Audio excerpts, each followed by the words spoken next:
confirmadas. Olá, estamos começando o Ponto de Vista, não é? Sempre neste horário da 1h30 da tarde, uma tradição da discussão política, não é? E a discussão dos temas que são sempre muito importantes aqui para a região metropolitana e para o país em cima, claro, não é? Dos números do Covid-19, o coronavírus, que vão aumentando significativamente todo o estado de São Paulo, pelo país afora, subnotificações aí imensas, a gente não sabe como é que isso realmente anda. Na verdade, coisa que acontece muito pouco aqui em Santos e na Baixada Santista, né? Já vamos aí com 13.885 casos confirmados até a noite de ontem, né, em toda a região. E, lamentavelmente, tristemente, 622 óbitos por conta do Covid-19, a quem a gente faz aqui sempre a nossa referência, né? E a quem as pessoas, as familiares, os amigos, enfim, a gente deixa sempre os nossos sentimentos e a nossa lamentação por isso ter ocorrido, né? E aqui em Santos, especificamente, batemos ontem, no último boletim da noite, 5.535 casos confirmados, com 206 óbitos. Hoje, evidentemente, nesse horário, claro, os números já são outros, a coisa já se modificou. O boletim aqui da cidade, às 18 horas, 18h30 aproximadamente, já vai trazer modificações, né? Lembrando sempre que aqui pela Santa Cecília TV, a gente tem a nossa reprise do Ponto de Vista, de segunda a quinta-feira, você acompanha normalmente às 20 horas, e na sexta-feira, a reprise a partir da 0h, né, à meia-noite. Hoje, com prazer, recebendo aqui duas importantes operadoras do direito, duas advogadas que já participaram com a gente em outras oportunidades. A Inês Toss, mais uma vez está com a gente, prazer recebê-la. Tudo bem, Inês? Tudo bem, boa tarde a todos. Eu que agradeço a oportunidade, embora o tema seja um tanto quanto pesado, mas eu quero hoje, são duas datas importantes que nós precisamos lembrar. Hoje, Dia dos Namorados, quero cumprimentar todo o casal que vivencia o verdadeiro amor aqui obrigado, na pessoa do Boturão com a esposa. E também Dia Internacional contra o Trabalho Infantil, que é uma problemática no Brasil que ainda não está resolvida. Então, essas duas datas de hoje é bom ser lembrado. É verdade. Com a gente também a Nadir Fernandes, também advogada, e que mais uma vez nos dá o prazer da participação aqui no Ponto de Vista. Tudo bem, Nadir? Tudo bem, agradeço a participação mais uma vez e boa tarde a todos.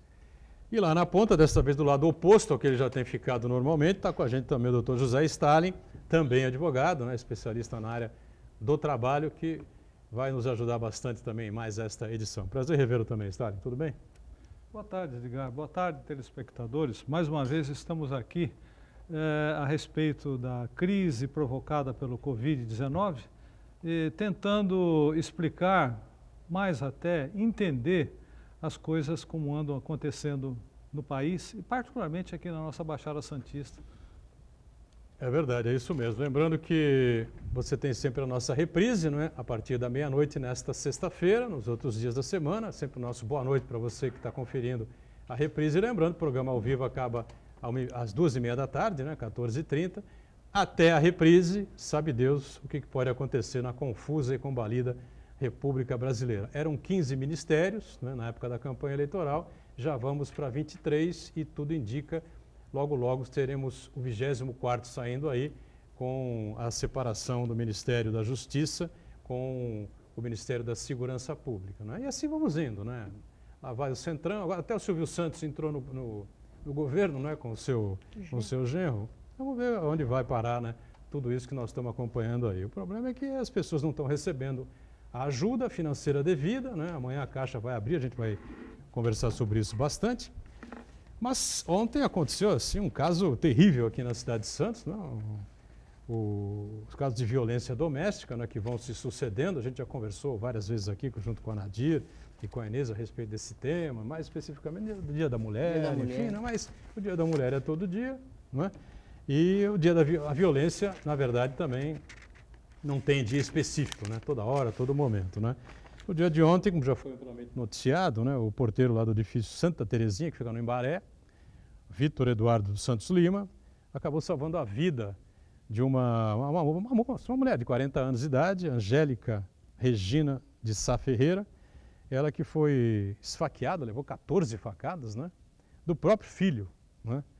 Luciano Ferreira Silva, ele que tem 23 anos de idade, né? A gente não sabe exatamente por que é que o crime foi cometido, o que aconteceu, só sei que ela gritava muito, né? O porteiro ouviu os gritos, correu, subiu pela escadaria, pelo elevador, não sei exatamente agora, arrombou a porta, né? E conseguiu impedir que ela continuasse sendo esfaqueada e ia ser assassinada ali, né? Evidentemente, né? Sangue à beça para todo lado, ele disse que a mão dele escorregava pelo corpo dela, por tanto sangue que saía, e o incrível é que ela conseguiu, né, chegar ao hospital. A polícia e o atendimento médico chegaram rapidamente, 5 minutos, 6 minutos aproximadamente, e ela foi socorrida, levada ao hospital. Não sei quais são as condições dela nesse momento, e o rapaz, o filho, que a esfaqueou, foi detido, levado à delegacia da mulher, depois encaminhado também para um outro presídio, né? Lamentável, né, Inês? É um caso bárbaro. Esse ganhou muita mídia, muitos outros não ganham, mas é um problema que a gente vivencia há muito tempo. É que filho contra mãe não é assim tão comum, né? Infelizmente, devido a essa pandemia e o isolamento social, nós temos aí a convivência do agressor com a vítima. E como está um tanto quanto parado aí, quer dizer, deve ter tido casos em que não foram noticiados. Muitos. Né? Exatamente, mesmo porque nós temos aí que teve um decreto que a Delegacia da Mulher vai atender eletronicamente os casos de ameaça, os casos físicos de agressão, não, só pessoalmente, estupro, agressão física, pessoalmente. Mas uma mulher que está sendo agredida ou mesmo ameaçada, difícil, e muitas assim, não consegue atingir, esse método não consegue atingir a mulher que mora na periferia. Porque muitas não mexem com a tecnologia, às vezes nem têm acesso à tecnologia. Então, como fazer esse BO eletrônico? Ou às vezes ela está ali apanhando, vai lá fazer o BO eletrônico. Eu acho que tinha que ser divulgado mais. Né?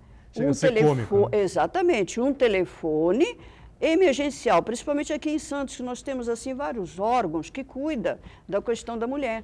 Nós temos a coordenadoria, nós temos o Conselho da Mulher, a própria OAB. Então, eu acho que tinha que ter disponibilizado um número imediato de comunicação com a Polícia Militar, que eu acho que é a única que nós temos assim para um atendimento imediato. Então, eu acho que nós temos aí muita omissão de casos, porque devido a esse isolamento, com certeza, tem casos aí que não estão sendo comunicados. Mas vamos aguardar terminar a pandemia. Infelizmente, esse caso que aconteceu é atípico no sentido de que, parece-me, foi divulgado, ainda não confirmado, parece-me que ele tinha transtorno psicológico. Ele usava medicamento, né? Exatamente, controlado. Exatamente. E muitas das vezes usa o medicamento controlado e às vezes tem algum vício de droga, quer dizer, acaba complicando o estado emocional e mental. Então, ainda não temos aí um diagnóstico, vamos aguardar para a gente ver. É atípico no sentido de filho para mãe, mas com certeza entre casais deve estar acontecendo muito sem comunicação.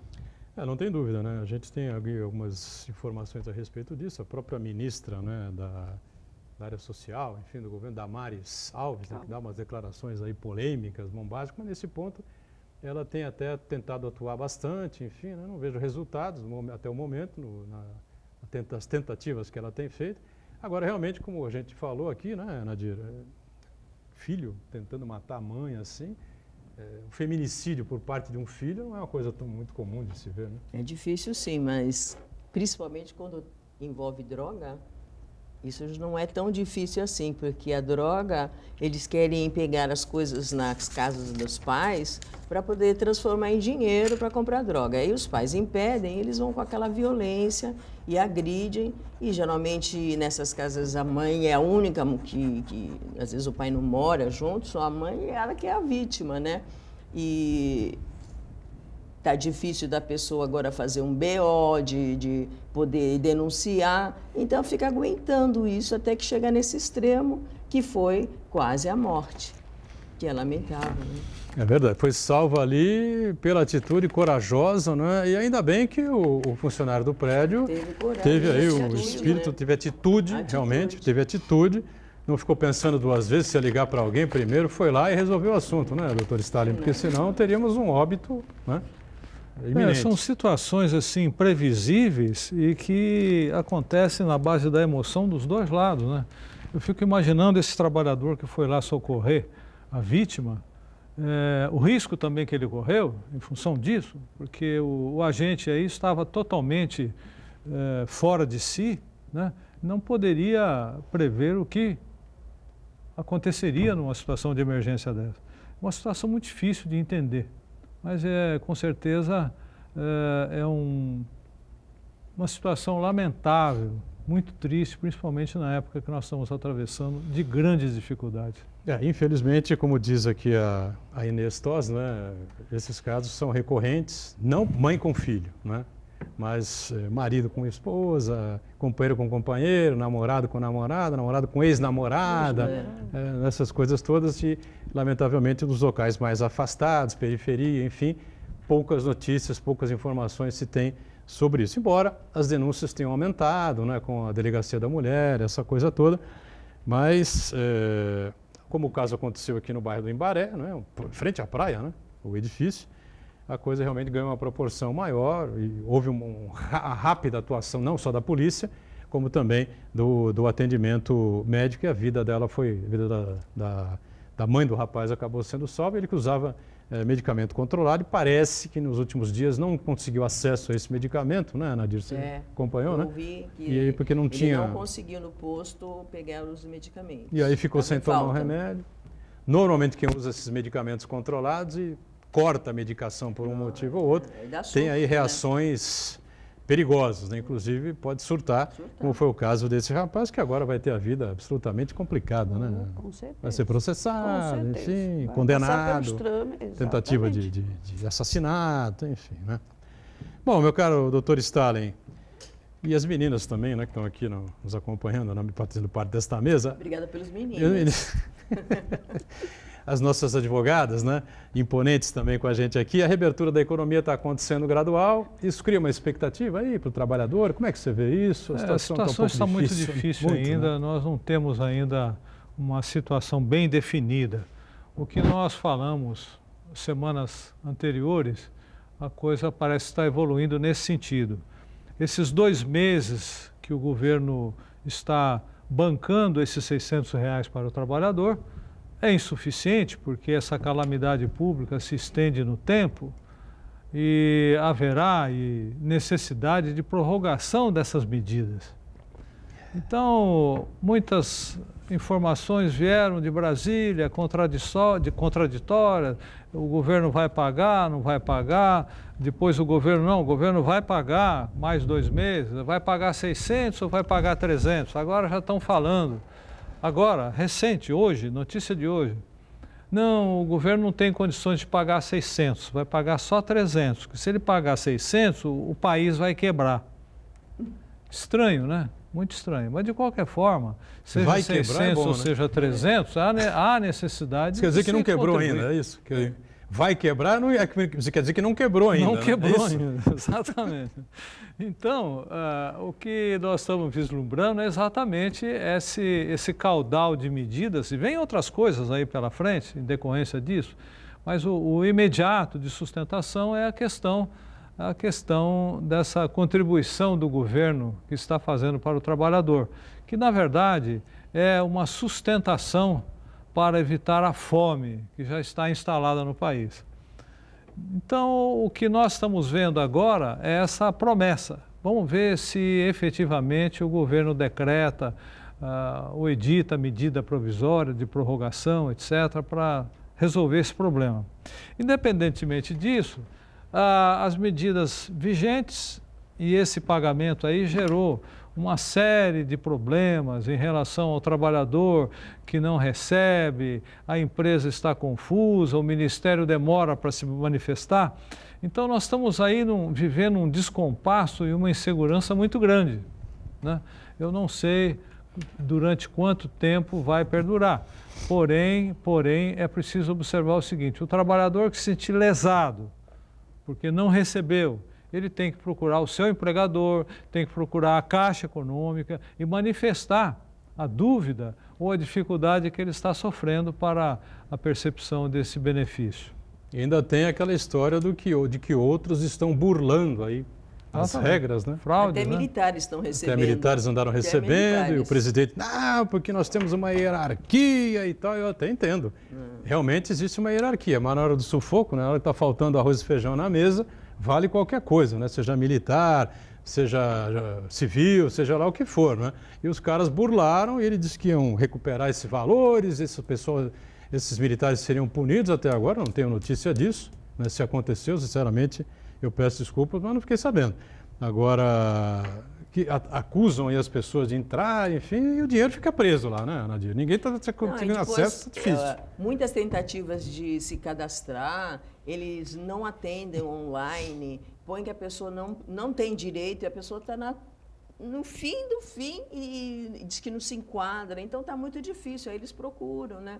O PROCON, procuram os órgãos para ajudar, porque está muito difícil o acesso ao site do INSS. Não dá, cai a linha e o pessoal está reclamando. A economia reabriu, né? Estamos na faixa laranja, né, Inês? Mas Exatamente. aqui em Santos, ontem foi feriado, poucos abriram, né? 30%, 40% aí do comércio abriu, o resto não preferiu, aqueles que tinham direito a isso, mas preferiu cumprir o feriado. E hoje eu também dei uma circulada pequena, né? Vou tentar fazer isso agora depois do programa para ver aí como é que está a movimentação, enfim. Tem muito carro rodando na rua, o pessoal andando a pé, enfim, mas não vi tantas lojas abertas. O pessoal está com um certo receio, né? Eu acho que a abertura mesmo aí, devido à mudança de parâmetro para laranja, eu acho que vai acontecer na segunda-feira. Talvez, né? Lá no centro da cidade nós tivemos lojas, bastante lojas, principalmente as grandes, estão abertas. Abertas.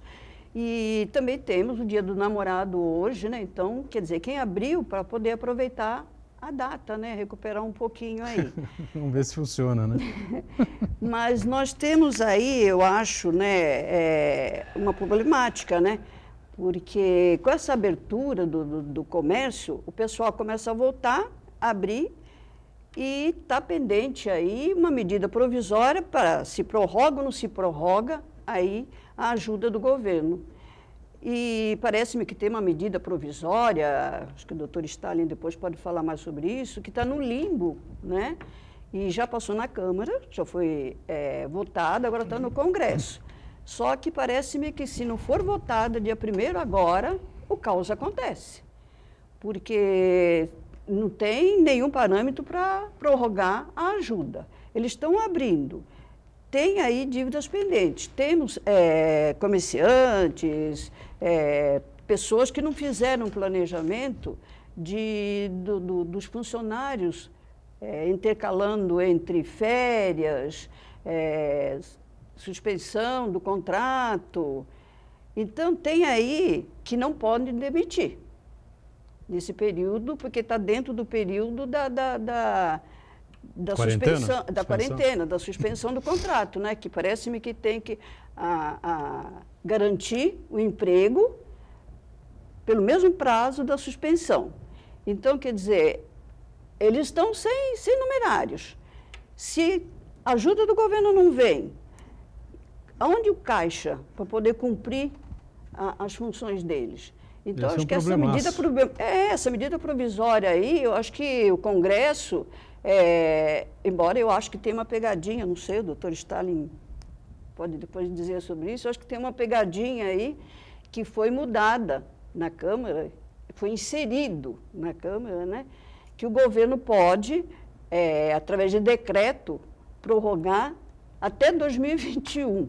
Doutor Stalin, então nos ajuda aí. É isso mesmo? Não, isso é brincadeira, porque nós temos aqui um cipoal, né? O nosso sistema legal é um cipoal, né? De leis, Constituição, emendas constitucionais, medidas provisórias, lei em si, decreto, portaria. Então, nós vivemos aqui numa briga incessante de autoridades, de edição de medidas, aquela coisa toda. Mas, na verdade, o que nós precisamos entender é que esse Covid aí, essa pandemia, realmente alterou tudo que você possa imaginar. Nós, por exemplo, não temos uma certeza de nada em termos jurídicos. Veja bem, notícias correm aí pelo país dizendo que está aumentando o número de ações trabalhistas e tal, e os profetas vivem dizendo aí que tem um número X em tal categoria, em outra Y, e assim vai. Tudo fantasia, porque não existe nada certeza, não passa da imaginação desses profetas, como eu falei.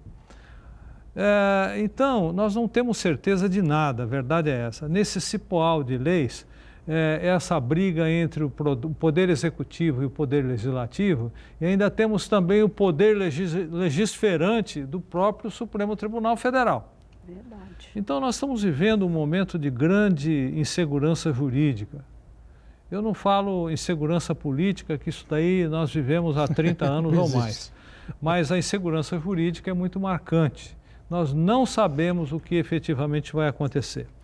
Então, nós observamos que, de um lado, quanto a questões trabalhistas, o desemprego, falta do dinheiro para sustentação, a preocupação das empresas em não ir à falência, em continuar o seu negócio.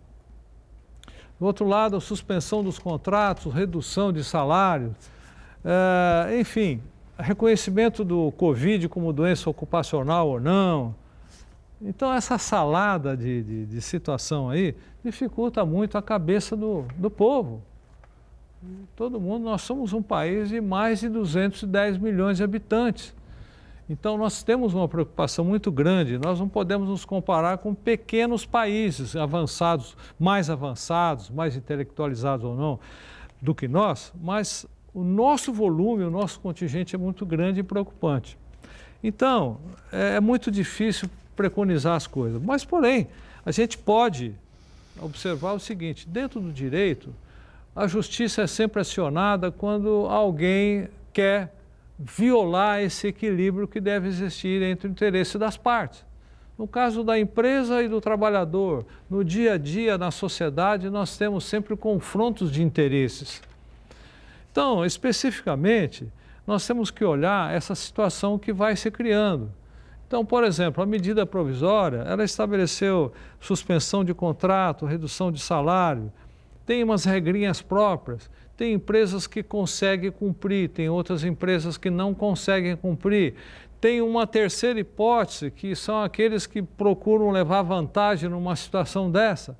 Então, aí, em função disso tudo, é que a justiça é acionada. E ela vai ter realmente muitas questões para serem solucionadas a partir do momento que for superada essa questão da calamidade pública.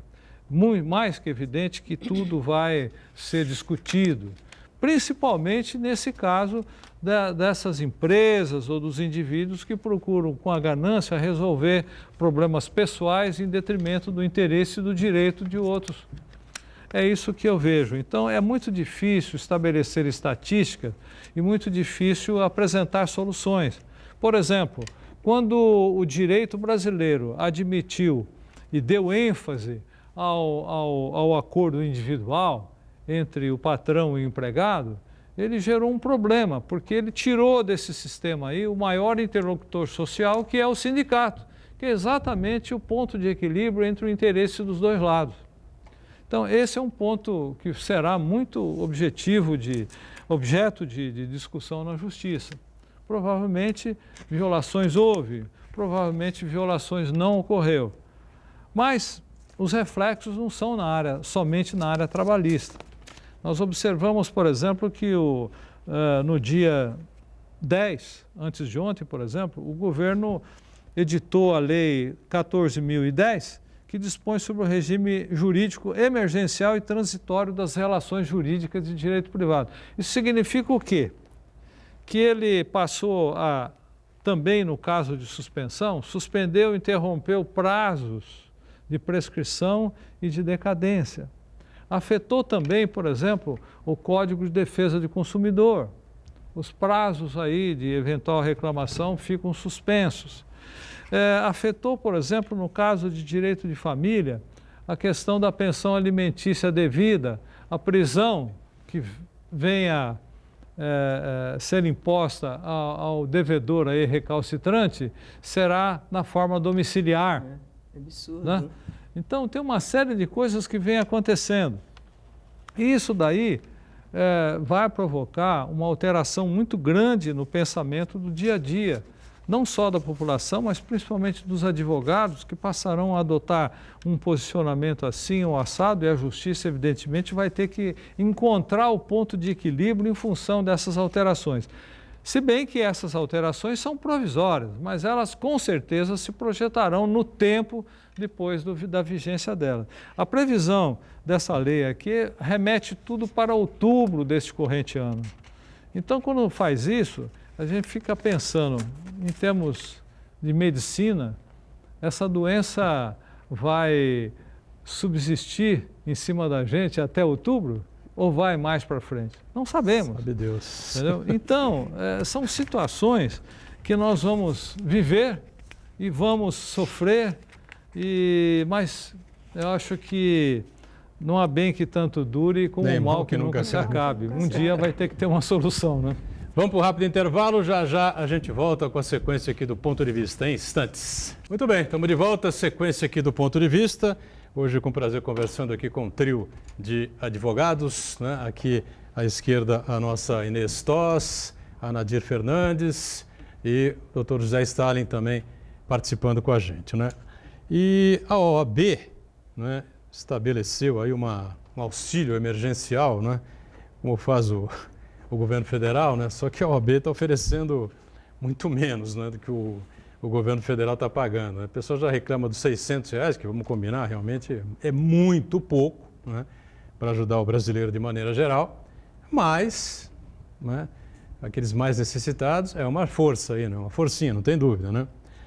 E a OAB está oferecendo R$100 para quem estava passando por problemas de necessidade, aí, problemas de financeiros, né, nesse período de coronavírus. 3 meses só. Durante 3 meses, 3 parcelas, aí R$100. 3 parcelas de R$100 vai dar R$300. E para quem está com o Covid-19, né, Nadir? É uma parcela. Uma parcela de 300. De R$300. E já tem 25 mil advogados inscritos. Ou requerendo. Eu não estou falando da parte do Covid, mas da parte do dos benefício de R$100. 25 mil já se habilitaram. Mas por quê? A coisa está tão difícil assim? Tá, porque os processos, eles estão com o prazo. Você faz eletronicamente, mas o cliente não vem no escritório para fazer uma ação, ele está esperando ver o que vai acontecer. Então, as pessoas estão difíceis, né? Esses convênios não estão funcionando. Muita gente só tem o trabalho do convênio junto à prefeitura e junto à defensoria. E não está tendo indicação. Então, as pessoas... As certidões que saem raramente também é uma vez por mês que você entrega lá na OAB. Então, ninguém está recebendo. Quem tem já uma certa carteira está vivendo, mas os advogados do dia a dia não conseguem, entendeu?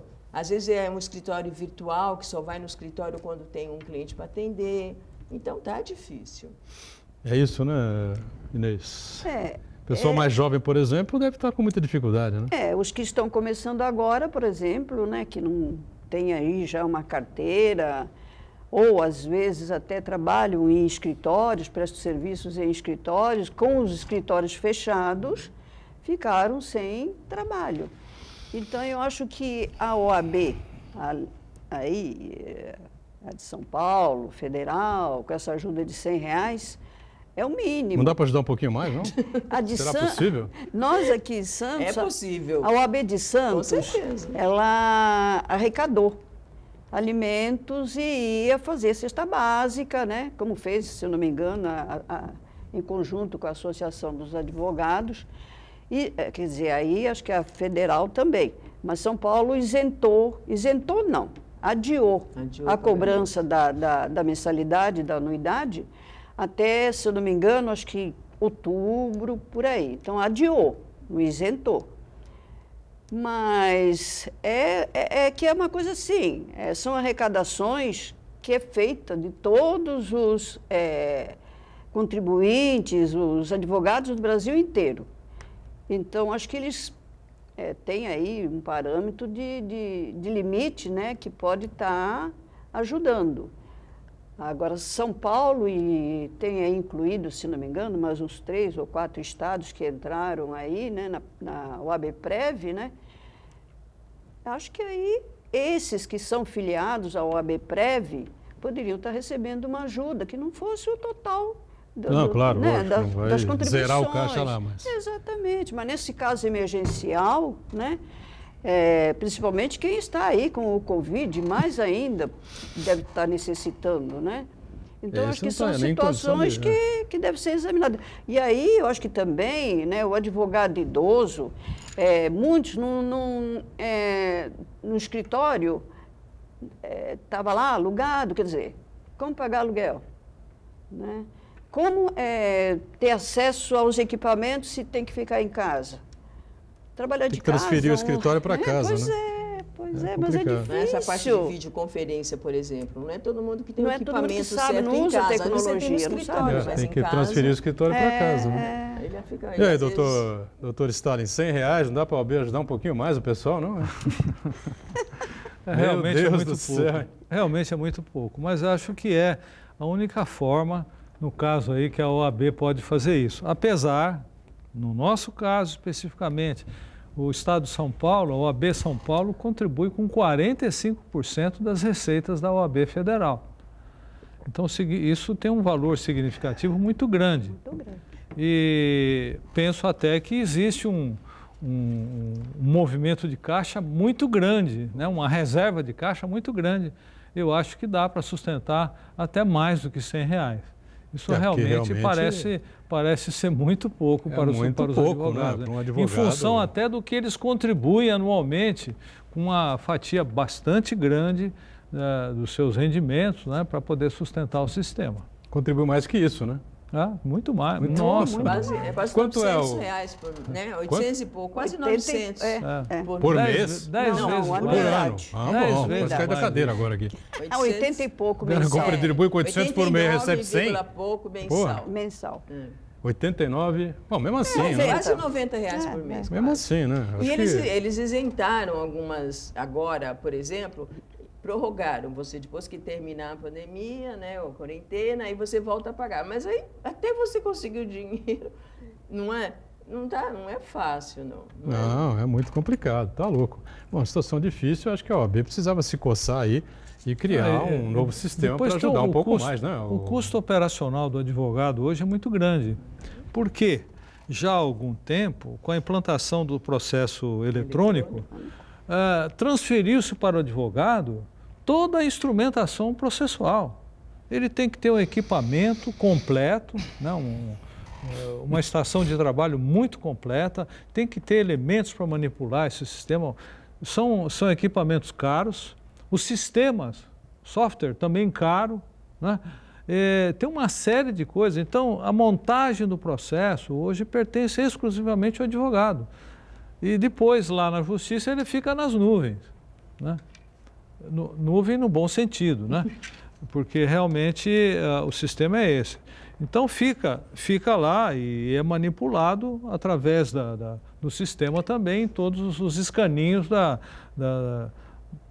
do primeiro grau, do segundo grau e eventualmente até em recurso extraordinário em Brasília. Então a coisa fica muito complicada. E hoje em dia, nesse modernismo que querem implantar, né, parece que todo mundo agora quer utilizar o sistema eletrônico. Todo mundo. A justiça, de um modo geral, porque vinha já com uma defasagem muito grande na decisão, ou na solução dos processos, atribuindo que o volume de serviço era muito grande e tal. Até compreendo e tenho certeza que realmente é isso. Só que tem um problema histórico aí. O Brasil, com 210 ou mais milhões de habitantes, tem uma justiça para um país de 60 milhões. Então, nós vivemos o descompasso. Os juízes realmente fazem o máximo que eles podem atender para chegar nisso, né? Então, realmente, esses mecanismos vieram auxiliar. Mas o descompasso entre o volume populacional e o tamanho do Poder Judiciário é que gera esse descompasso. A verdade é essa. Então, não podemos culpar o Judiciário. A culpa aí é sistêmica, entendeu? Nós não podemos culpar alguém porque ele não tem culpa, efetivamente, disso daí. Nós temos uma desproporção entre a população e o serviço judiciário. Mas o então, processo eletrônico agilizou agora com o o processo eletrônico agilizou muito. Porém, agora chegamos numa encruzilhada. A encruzilhada consiste no seguinte, principalmente na instrução dos processos, quando há necessidade de se fazer uma audiência. Então, nesse momento de crise, nós não podemos fazer audiências presenciais. Então, passa-se a se fazer telepresenciais. Mas aí, a coisa complica. Complica porque nós temos aqui no contexto do processo as partes, testemunhas, peritos, um universo de partícipes desse processo que muitas vezes não têm condições de utilizar o sistema, seja porque não tem celular, seja porque não sabe usar o celular, porque não sabe usar o sistema, porque não dispõe de créditos ou de internet para funcionar. E esses a localização teriam que estar conectados ao mesmo tempo? Ao mesmo Exatamente. Todos eles? Então tem várias plataformas aí adotadas que permitem isso. Agora, quando você faz isso assim incondicionalmente, é uma situação. Agora, quando você faz forçadamente dentro do sistema, a coisa complica. E não é só isso, o problema vai mais longe, porque nesse tipo de colheita de provas telepresenciais, nós esbarramos na questão da idoneidade dos depoimentos, seja das partes, né? Seja de testemunha. Então a coisa fica muito complicada. Agora, nesse momento de crise, de pandemia, até é possível a gente fazer um exercício nisso. Agora, o que se pensa é eternizar esse tipo de processo depois da pandemia, aí é preocupante. Então, realmente, não sabemos o que vai acontecer. Mas esses problemas, parece que a Justiça quer que se faça, tem incrementado nesse sentido. E aproveitando a morte, ainda vou até fazer um breve comentário de uma outra situação, que também envolve isso. O Supremo Tribunal Federal, STF, editou uma resolução 642, o ano passado, que muita gente não prestou atenção. Nós sabemos que, em primeira instância, nós temos um juiz que decide, uma decisão monocrática. Quando vai para a segunda instância, a decisão é colegiada. Então, são 3 ou 5 juízes, ou mais do que isso, depende do órgão que vai decidir. Pois bem, mas o Supremo Tribunal Federal, que tem 11 ministros, 3 turmas, adotou um sistema com essa resolução e ele pode processualmente legislar internamente, criando o seguinte, que nessa colheita de votos na solução desses recursos, a abstenção de um ministro é contado em favor do voto do relator. Quer dizer, ficou muito interessante isso, né? Muito interessante. Quer dizer, aqueles ministros que não se manifestarem, prevalece o voto do relator. Você acha que está errado? Errado. Errado porque o nosso sistema é Todos assim, têm que se manifestar. o processo é distribuído a um relator. Não vai para ninguém. O processo é distribuído a um relator.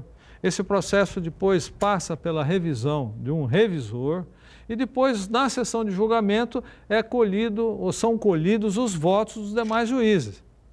Então, o relator dá o voto é acompanhado ou divergido.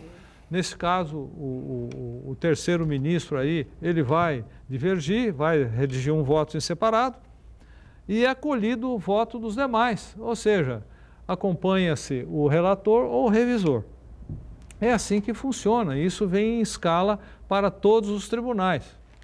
Pois bem, quando o STF determina que a abstenção de um juiz computa como voto do relator, a coisa desequilibrou. Então, evidentemente que nós não vamos ter uma decisão equilibrada, né, somada pelas opiniões ou cultura de cada um dos magistrados, então a coisa vai ficar muito complicada. E o pior, logo, logo, isso daí passa a ser adotado pelos demais tribunais. O STJ, o TST, claro, os TRTs e TRFs, então isso é muito preocupante. Nadir A concorda OAB, também, né, com isso a que está OAB dizendo. Federal entrou com uma ação agora recentemente, acho que é essa semana, no sentido de contra o Supremo Tribunal para resolver essa questão, porque é absolutamente impossível, dentro do nosso sistema, esse tipo de votação para as decisões importantes. Nadir concorda também? Eu acho que a Inês também, né? Concordo. Não, com Todo mundo tem que votar, certeza. então, né? Claro. Não tem nada de... Mesmo E se um ministro não estiver Tá lá pra presente, isso, se faltar? Tem lá, são 11 ministros, tem lá 10. Geralmente é substituído. Agora, por exemplo, aí nesse Parece que tem uma caso... pauta, né? O Sabe. sistema de votação até pressupõe empate. Que quem tira o desempate é o presidente. Presidente da corte. Exatamente. Então, quer dizer, na abstenção, considerado para o relator, já está se beneficiando de uma parte. E não é essa uma justiça límpida, cristalina, que é o que a gente sempre alega quando chega a um superior tribunal. Que hoje em dia a gente até duvida que está tão límpida e cristalina assim. Mas é o que a gente espera. Então, quer dizer, se uma parte se abstém, mas o voto dela já está praticamente computado, acompanhando o relator, está beneficiando uma parte. Depende do que o relator já está beneficiando. Então, com certeza, eu até acredito que seja inconstitucional. Eu até acredito, está lá, a determinação é da Constituição, a composição do superior, de todos os tribunais superiores. A composição está lá. Então, eu acho que eles lutam tanto por qualquer medida que vem aí, que é inconstitucional, não, temos que ter aqui um parâmetro, usar a nossa Constituição, e agora cria-se, através de uma lei que está dispondo contra o que já está determinado na Constituição, eu acho que... Precisa ser revisto. Né? Exatamente. Um break então a mais, voltamos já com o ponto de vista. Muito bem, voltamos na sequência do ponto de vista, né? Último bloco, e lembrando que amanhã a Caixa Econômica Federal vai abrir aí uma série de agências pelo país afora, 680 agências, né? Para então as pessoas poderem ir lá neste sábado a partir das 8 horas da manhã, das 8 ao meio-dia, né? São 4 horas apenas. Não sei se é tempo suficiente, se não vai formar lá muitas filas, enfim, né? Para que as pessoas possam aí fazer suas retiradas, os seus saques, enfim, né? As agências não abriram ontem, quinta-feira, e os caixas eletrônicos ficaram à disposição, claro, a gente sabe disso, e a Caixa, então, faz essa compensação no sábado. Os beneficiários devem receber senhas e mesmo com as unidades fechando ao meio-dia, o atendimento vai continuar. Claro, quem estiver na fila, evidentemente, vai ser atendido, senão vai gerar um transtorno imenso, né? Uma parceria com 1.280 prefeituras em todo o país para reforçar a organização das filas, né? Mantendo aí o distanciamento mínimo. Espero que isso realmente aconteça, né? E será a vez dos nascidos em dezembro que vão poder, então, sacar a segunda parcela, aí a que tem direito, nas famosas máquinas aí, né? É uma parcela mais uma parcela dessa ajuda emergencial, né? Eu acho que é das R$600 aí, né? O pessoal continua a receber, né? Mas é uma dificuldade, não? Que coisa! Meu Deus do céu! Tinha que ser uma coisa bem fácil, né? Porque são pessoas mais simples que precisam desse acesso, né? Desse dinheiro. E é tudo complicado. Tem gente que está com tudo certo e vai e diz que não, você não se enquadra. E aí, em compensação, dizem que até militar foram beneficiados. Então, tem que reaver isso, não é? Pois é, lá atrás, né, no início do cadastramento desse programa, o ministro agora da Cidadania, né, Onyx Lorenzoni, apresentou aí um calendário que prevê o início do pagamento da primeira das 3 parcelas em 9 de abril. 3 parcelas de R$600, né? Já a segunda parcela deveria ter sido paga entre 27 e 30 de abril. Está sendo paga agora. É agora. 13 de junho. E o pessoal? Viveu o quê? Fez o quê? Estendeu multiplicou esse dinheiro? Contou com a ajuda divina, então, né? Pois Porque não é possível, pô. A solidariedade é que está ajudando o povo. É que assim, eu acho que, não sei, assim, devido à pandemia, né, vinha aí com vários obstáculos e, no primeiro momento, acabou se abrindo. Primeiro foi para os Bolsas Família, que já estavam cadastrados, então, sem problema nenhum. Tinham contas. Depois abriu-se para as pessoas que tinham trabalhos ambulantes, para poder receber esses R$600, que era para alimentação, que estavam parados, né? Mas muitas pessoas não conseguiram sequer fazer o cadastro. Muitos não tinham CPF, parece-me que foi essa publicação que saiu, né? São como é que chama? Os invisíveis? Isso, exatamente, exatamente. Depois veio uma determinação, se eu não me engano, do Superior Tribunal Federal, de que era para se ignorar o CPF. E a coisa desandou. Eu acho que foi aí que aconteceu militares recebendo, pessoas recebendo em nome de mortos, pessoas... geral, né? Enfim, né? Por quê? Porque não tem, eu acho assim, quando se faz um projeto desse, eu acho que tem que se fazer uma organização, uma equipe de planejamento. E execução, né? De execução. Planejamento e execução, Exatamente. né? É igual, por exemplo, aí agora, né, se realmente caducar essa medida provisória, se até 1º de julho não for votada essa que está lá no limbo, né, os pequenos empreendedores, tem muitos que não conseguiram receber ajuda do governo. Porque eles tinham que se cadastrar pelo imposto de renda. Muitos estavam agora, nem tinham ainda feito a primeira declaração de imposto de renda. Então, não conseguiram, não tinham garantia, porque os bancos estavam querendo garantia para o empréstimo, né? Empréstimo lá que o governo deu, emergencial. E aí, gente, como é que fica? Aí o governo deu, através do Banco do Brasil, para administrar, fundo de empréstimo operacional, de operação, né? Colocou lá à disposição não sei quantos milhões, né?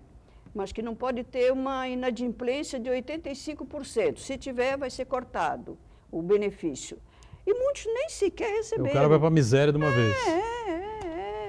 Então, assim, a coisa abertura da economia, flexibilização de volta do comércio, de volta... Eu acho assim, quem mais vai sofrer vai ser o pequeno empreendedor. E não só esse governo, mas o governo anterior investiu bastante para que tivéssemos aqui pequenos empreendedores. E agora, como é que fica?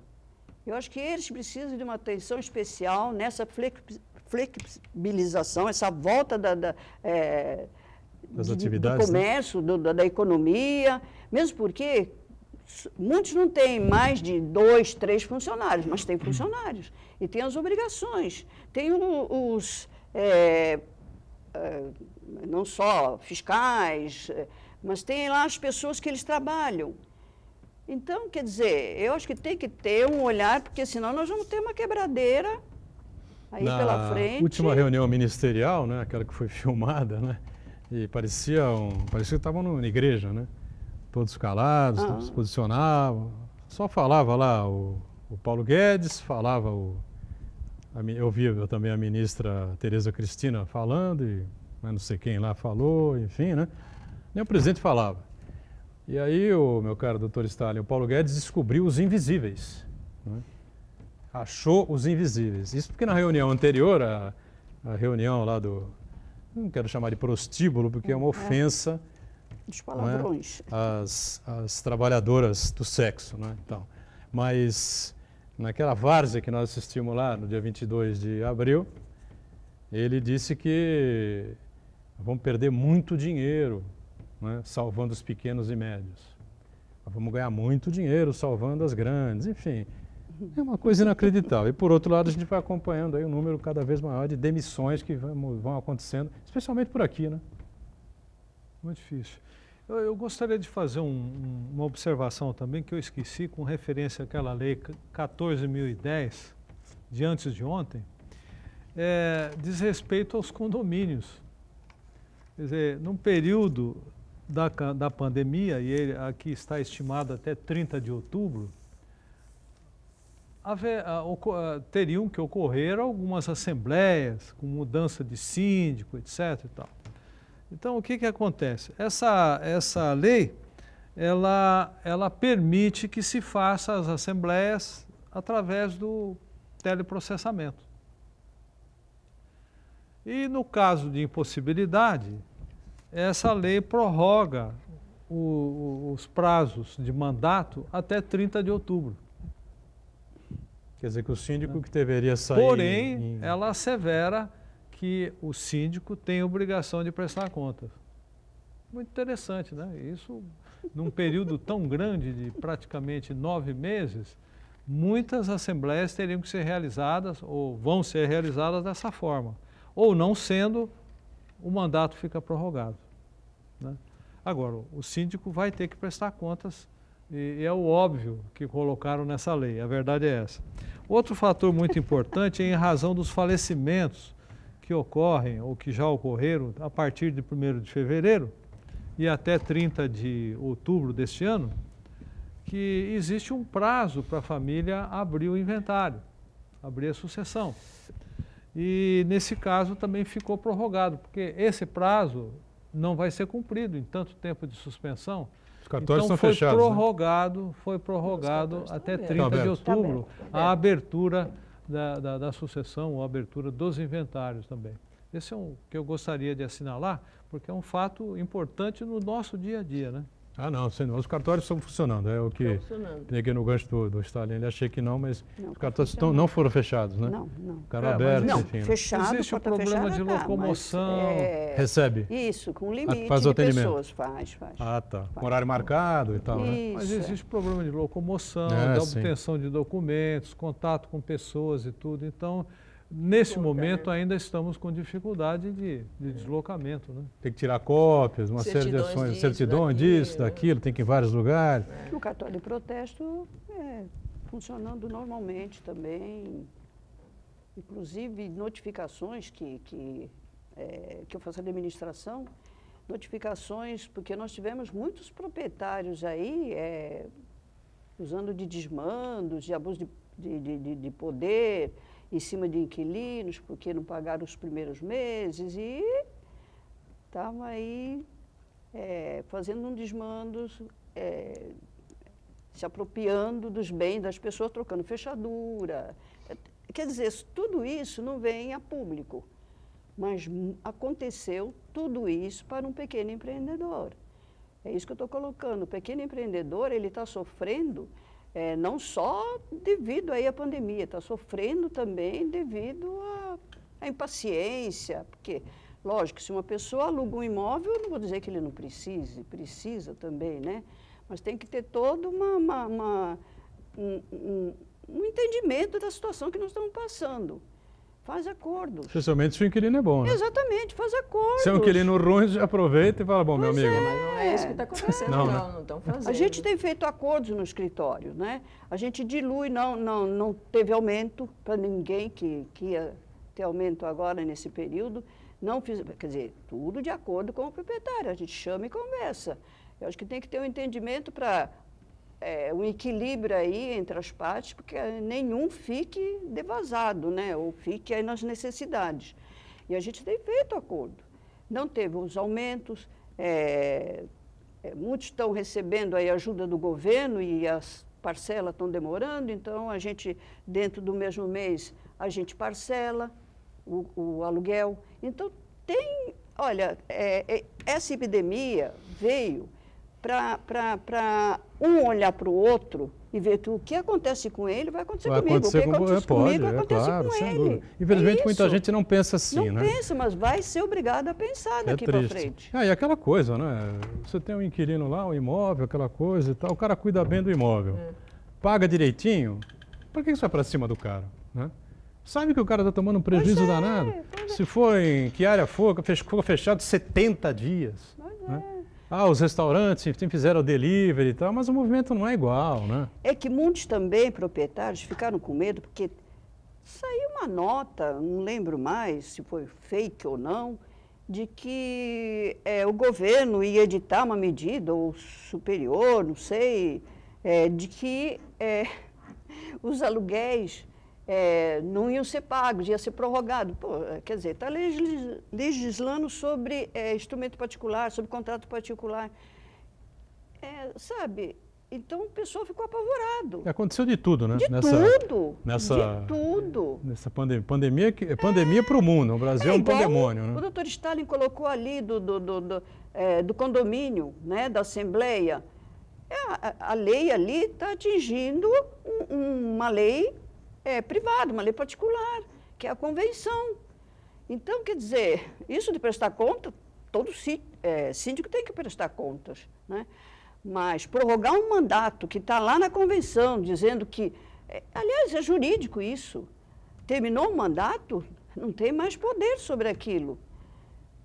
Então, são coisas assim, e tem aí a perspectiva de se fazer online as assembleias. Já que todas as administradoras estão equipadas já. Muito bem. Doutora Inês, prazer receber você aqui sempre. Com satisfação recebê-la, como também a dona Nadir, tá certo? Obrigado mais uma vez por estar com a gente. E o doutor Stalin, sempre participações importantes, brilhantes com a gente aqui. De segunda a sexta-feira, a gente está junto aqui, 1h30 da tarde, ponto de vista é ao vivo pela Santa Cecília TV. Reprise de segunda a quinta-feira, você sabe, às 8 da noite, né? E na sexta-feira é às 0h, meia-noite, tá bom? Obrigado, valeu, gente.